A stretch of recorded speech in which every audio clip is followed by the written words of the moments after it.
Hi everyone. Good morning. Good morning, everyone. Happy Sunday. This is Kira, one of the co-founders of Wite Collar, and CJ, the other co-founder.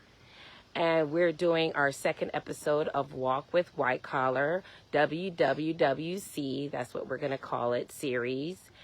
And so we wanted to come on here and talk more about the trades that young people can get into, in terms of what's available out there. We just actually were in the gym and we heard a very interesting story about how NC State has partnered.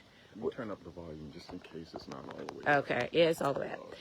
NC State has partnered with Jet Zero, which is an airplane manufacturing company, and is offering a program, sort of like an apprenticeship program, to high school students for aerospace engineering. And because they're about to be building a massive $4.7 billion airplane manufacturing factory at the Piedmont Triad International Airport in Greensboro. And so with this factory, they're going to create a record-breaking 14,500 jobs over the next 10 years. And so they're partnering with universities for basically talent that they're going to recruit for this program. And hold on a second, y'all. I just want to ask a quick question. Excuse me, good morning. Is this part of a dog walking group or club? It's just y'all kind of got together. Oh, neighbors? Know each other. They're out of town visiting. Oh, okay. I was like, how did I miss the memo? I thought it was on next door or something. I was like, what is going on? But this is a cool idea. Yeah, very cute. Okay, I was just trying to make sure I wasn't missing out because I have a dog too. Yeah, you too. And sorry, y'all, I had to ask a real quick question. But so it was interesting because they were saying how that these young people who are a part of this apprenticeship program with NC State, coming straight out of high school, once they go into the program, once they graduate, they'll come out making $89,000 starting. $89,000, wow. So imagine being a high school student with no college education, being part of an aerospace engineering program, which I'm sure is probably provided at a lower cost or maybe free, or maybe they get scholarships, I don't know. And they come out making $89,000 with a job already waiting on them. They come out certified. So they were saying, the newscaster was saying that this is a perfect opportunity for youth who four-year college is just not an option because they're just priced out. Because four-year colleges now, I don't even want to think about how much it costs to go to a four-year university now. Right? And not everybody has the financial means to do so. And not everybody wants to be in student loan debt in order to do so. And so it's fascinating to me, the options that are now available that weren't available during me and CJ's time that are now available for youth as an alternative to going to a four-year program. So what do you think about opportunities like this for you, CJ? I think it's a no-brainer. Like, if you're, coming out of high school, don't really know what you want to do, you're at that crossroads, you're thinking about your future, you should seriously think about getting into the trades because there's so many pros to it. You won't have any student loan debt. You can get certified in maybe about 2 years. But how if you don't want to do aerospace engineering? Like, how if you're like, aerospace engineering, I don't want to do that, but you don't know what you want to do. You think you should still, explore opportunities that you may have no interest in, or? Yeah, if we're being honest, coming out of high school, most people don't know what they want to do. Yeah. I certainly didn't know what I wanted to do when I was graduating high school and tasked with that serious question of what are you going to do for the rest of your life? I didn't know, so I'm getting offered, if I know at the end of this 2-year program, I'm being offered an $89,000 job with no student loan debt. Yeah. I'm a go for it. Shoot, I wish What I could do it. Right. What you got to lose? You don't like Right. it, then while you're still working that job, pivot into something else. Exactly. Getting that good salary. So Exactly. it's a no-brainer to me. So I would seriously look into getting the trades. If you don't like the aerospace path, then you could can always pivot look later. into welding or Yeah. electricians are making like $300,000, some of them. Right. Plumbing, and it's smart to go into working for someone first so you can learn the trade, learn the business. And if you don't like working for someone, you got the entrepreneurial mindset, then you can start your own business. You know the ins and outs, and you can still work that job while doing your own thing on the weekends or after hours. And before you know it, you can start your own business and be your own boss and go from there. So yeah, I think think about? it's a great option for youth, you know. I mean, especially with them saying that it's almost impossible to get a house right now. You know, I mean, you know, that is the American dream. Let's be real. You know, people could say what they want to say. Oh, yeah, renting is better. Da, da. But we all know the American dream is to own a piece of property, a piece of land, right? And with it being so expensive, they said this is like the record low for home buying in the last 10 years, record low, because people can't afford to. It's sad when you know you're a young person and all you have to look forward to after, you know, high school is either living at home with your parents or renting. That's all you can look forward to. You know, you can't go out and get a home right now. It's just not feasible. The down payment is just not realistic.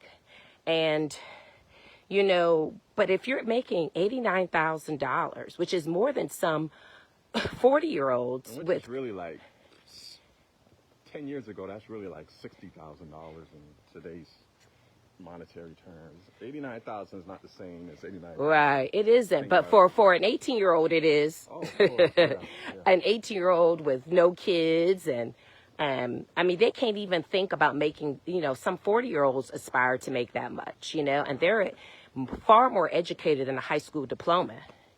So I was reading another article, not to cut you off. yeah, It was saying that we're entrenched in a K economy right now, meaning the people up top are doing well, and the people at the bottom aren't doing so well. right, So if you ask two different people, how's the economy right now to you? One might say, oh, it's great, right, because they're at the top.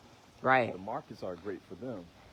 They have maybe real estate or stocks and bonds. they've already made their money. Right, so they made their money and they're doing well, but the people at the bottom, inflation is kicking their butts Right, because they only got a paycheck to, you know, pay for their expenses. but the paycheck isn't growing. Right, the paycheck is not growing and everything is up. Rent is up.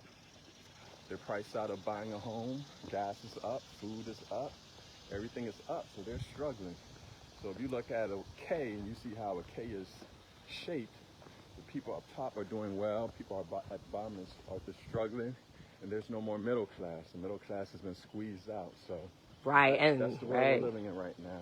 right, and the middle class is really the vehicle that keeps the economy going because the middle class is the people outside that are, you know, spending. They're the ones that are spending. You know, the upper middle class or the wealthy or rich, they're not really spending, you know. Right, they have assets to Right. borrow from. But the middle class is the ones, you know, that are out here spending and they're not spending anymore. So the small businesses are, you know, paying dearly for that. But I was saying, like, people, I mean, the fact that youth are given the opportunity to make that much money, even though it's not as much as it used to, the dollar doesn't stretch as much, it's still a lot for someone that's a single person, no kids, doesn't have any student loan debt, and then can turn around and buy a house because really wealth comes from real estate. Let's be real. like really real. Wealth comes from owning real estate, especially if you own multiple properties. And if a youth can get out there, save, maybe stay with their parents, right? And just, stack their money, they can eventually save for a down payment and then move out, and, and opportunities can be had, and they can start accumulating property. Yeah, real estate And that's is $89,000 to start. That's not like over the course of years, that's going to incrementally get higher and higher. And soon before they know it, they're in their 20s making, six figures. So I say all this to say, I don't know too much about the other programs. I think there's going to be a larger push for trades. I see the trend happening. I could see it. It's going to be a larger push for trades, highly skilled manual type positions, and if you have or know of a youth, whether it's a child, your child, your niece, nephew, grandchild, whatever, that is just kind of struggling. They're kind of lost. They don't really have any direction. They're underemployed. Let's go to the top of the street. They're underemployed, or they're unemployed. Tell them about look for programs like this. This Jet Zero's in North Carolina, obviously, but I'm sure there's comparable programs like this that are going to start popping up all over the United States. And it's important to keep your ear. Someone's coming this way. Oh, sorry. Oh, you're good. It's important to keep your ear on the ground and eyes open for more opportunities like this. This is where generational wealth comes from. Being an aerospace engineer is a highly specialized position, and, you may not love it, yes. However, you can come to love it once you realize it provides you with the life that you've always wanted, right? You may not love being a plumber or an electrician or a welder, but you can come to love the life you live as a result of being in that position. Recently, we had a situation with our tree in the front yard, and the tree was just coming apart, and limbs were falling everywhere in our driveway. And we had to reach out to an arborist, that's what you call them, a tree removal service, to come out and remove, our tree branches.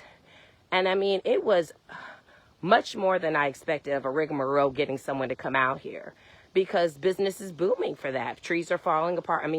Acts of God happen all the time, and it's not a DIY job. You can't do that yourself. You have to go and you have to call a service to come out and, help. And when you need the help, you need the help. So the price doesn't matter. You got to get the situation taken care of. It does matter, but there's only so much time you can waste shopping around. And so these arborists, as they're called, but these companies are making a lot of money doing this. And there's no AI that can replace them, right? There is no robots that can come out here and saw down trees and remove tree limbs. That has to be a human job. So although white collar jobs are coveted in that, it's it's no manual labor or less manual labor. And you can, they're the comfy jobs. They're the jobs that are likely, going to be replaced. Some of them are going to be replaced by AI, or already replaced by AI. Automation's gonna take it over. And so there's no security there, but those manual jobs, they're not going anywhere. And even if they do try to build some robots to replace those jobs, that's going to be a slow rollout, because it's robots that are going to have to be able to do multitude of things, not just one thing really well, So You're in a white collar job. yeah, It's imperative that you learn AI tools to see how you could make your job easier Yes. and more productive, so you can save your company money. yeah, Because sooner or later, your company is going to look into AI and look at how they can use if AI they're not to already using it, replace employees, because Yeah. AI is cheaper. yeah, So if you're the one that know how to use AI to right, eliminate company waste and save company money, then you're going to be the one they keep, and they're going to get rid of the others. So Yeah, you have to know enough AI to be dangerous. You know, I know enough. I'm not a big fan of it. I'm going to be honest with you straight up. I'm not a huge fan. I like that it does save some time on task, but I don't like how it dampens creativity and problem solving skills and critical thinking skills. I do think that about AI. It can be lazy work for some people, but you do have to know enough to be dangerous. You have to know a high level overview of all the tools out there and what they are best for enough, and have to know how to use them in order to be dangerous, right? But in terms of, you have to also be careful about not being over reliant on AI, where to the point where if AI is not available, you don't know what to do, right? You've used it as a crutch. But although our name is White Collar per se, and of course it's a play on professional skill positions, skilled and professionalism is not just for white collar positions, right? That spans over any type of position, whether you're a business owner, whether you're an employee. You have to know how to carry yourself as a professional, and you have to remain always willing to learn and develop new skills. And so, we are for not just white collar positions, blue collar positions. We're all about skills building. And so, if you want to learn more about us, you can always go on whitecollar.com, white without the H. We highly recommend you do that. We also have career fairs. Mini career fairs are 30 minutes each every Tuesday at 1:30 p.m. Eastern Standard Time. You can join those to meet industry experts to learn more about certain careers and certain trades. And, there's opportunities there, if you're thinking about switching careers, or you're thinking about, or you're just starting on your journey to a new career, right? You just graduated from school and you want to, learn some guidance or have some direction on, what opportunities are out there and how to get into those opportunities. Join our mini career fairs. Every Tuesday for Black Business Month, we're doing one at 1:30 Eastern Standard Time. You register on Luma, and we'll make sure to drop the link in the chat. But that's that. Anything else you want to add, CJ? no, just enjoy your Sunday. We're walking home from the gym, so I'm ready to get in the shower and get my day started. All right. See y'all soon. Have a Toodaloo. good one. Bye.